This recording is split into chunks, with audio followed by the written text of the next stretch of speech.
Videos देखने के लिए सब्सक्राइब करें जनसत्ता.com, बेल आइकन दबाकर पाएं लेटेस्ट नोटिफिकेशंस।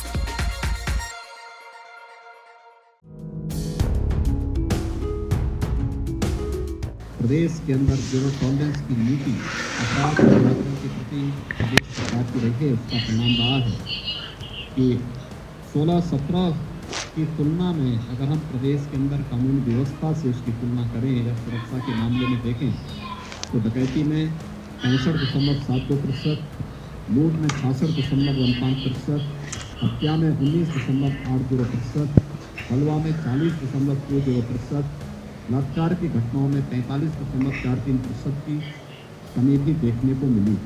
नमस्कार, जनसत्ता में आपका स्वागत है। अपनी सरकार के 4 साल पूरा होने के मौके पर जब यूपी के सीएम सीना ठोककर क्राइम कंट्रोल का दावा कर रहे थे तो उसकी बड़ी वजह पिछले 4 सालों में यूपी पुलिस की गरजती बंदूक भी है, जिसके दम पर सूबे की सरकार अपराधियों में दहशत होने की बात कह रही है। 4 साल के योगी राज में सूबे की पुलिस ने कुल 135 एनकाउंटर्स किए हैं, जिनमें 2017 में 28, 2018 में 41, 2019 में 34 और 2020 में 26 एनकाउंटर शामिल हैं। 2021 में 15 मार्च तक 6 पुलिस एनकाउंटर के मामले सामने आ चुके हैं। इन 135 में से 51 एनकाउंटर अल्पसंख्यक समुदाय के लोगों का है, जिसकी वजह से यूपी पुलिस विवादों के बीच घिरती रही है। इसके अलावा 2020 के चर्चित विकास दुबे और उसके गैंग के साथियों का एनकाउंटर भी इन्हीं 135 में शामिल है, जिसकी वजह से सूबे की पुलिस को आलोचनाओं का शिकार भी बनना पड़ा था। एनकाउंटर्स पर सवाल उठते रहे हैं। बड़ी संख्या में एनकाउंटर हुए हैं, ठोक दो की नीति पर चले हैं और असदुद्दीन ओवैसी ने योगी सरकार पर सवाल उठाए थे कि जो लोग एनकाउंटर्स में मारे गए उसमें 37% अल्पसंख्यक के मुसलमान हैं। तो 37% और जो योगी आदित्यनाथ आंकड़ा दे रहे हैं उसमें भी देखे थे वो भी 34% है। तो 34% अगर मुसलमान मारे जा रहे हैं एनकाउंटर्स में तो सवाल उठना लाजमी है कि ये ठोक दो की नीति क्या एक समुदाय विशेष के खिलाफ है। ताबड़तोड़ एनकाउंटर के दम पर राज्य सरकार दावा कर रही है कि यूपी पुलिस में दम है, तभी जुर्म यहां इतना कम है। ऐसे में सवाल उठना लाजमी है कि सरकारी दावे और जमीनी हकीकत के बीच कितनी समानता और कितना फर्क है।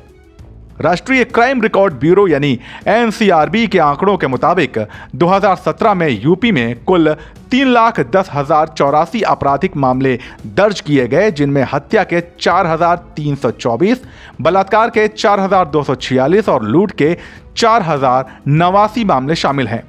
2018 में दर्ज कुल 3,42,355 मामलों में हत्या के 4,018, बलात्कार के 3,946 और लूट के 3,218 केस शामिल हैं। 2019 में कुल 3,53,131 केस दर्ज हुए, जिनमें 3,806 हत्या, 3,065 बलात्कार और 2,241 लूट के मामले शामिल हैं।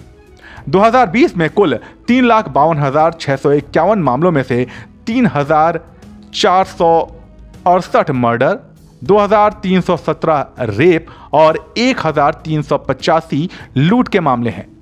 यहां ध्यान देने वाली बात यह है कि 2020 में लॉकडाउन की वजह से मार्च से जून तक क्राइम रेट काफी कम रहा।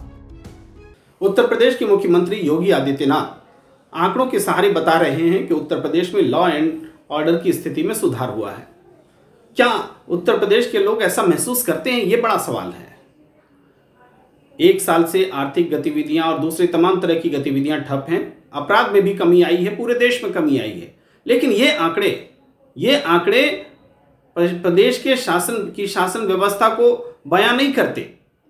और फिर भी जो आंकड़े सामने आए हैं उनमें जो कमी दिख रही है वो कमी इतनी नेग्लिजिबल है, इतनी कम है कि वो उल्लेखनीय उपलब्धि नहीं हो सकती।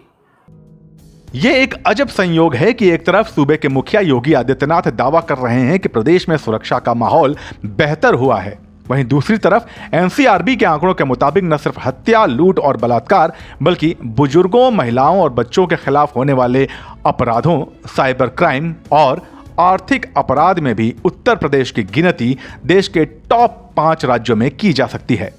ऐसे में सरकारी दावे और हकीकत के बीच का यह अंतर कई सवाल खड़े कर सकता है।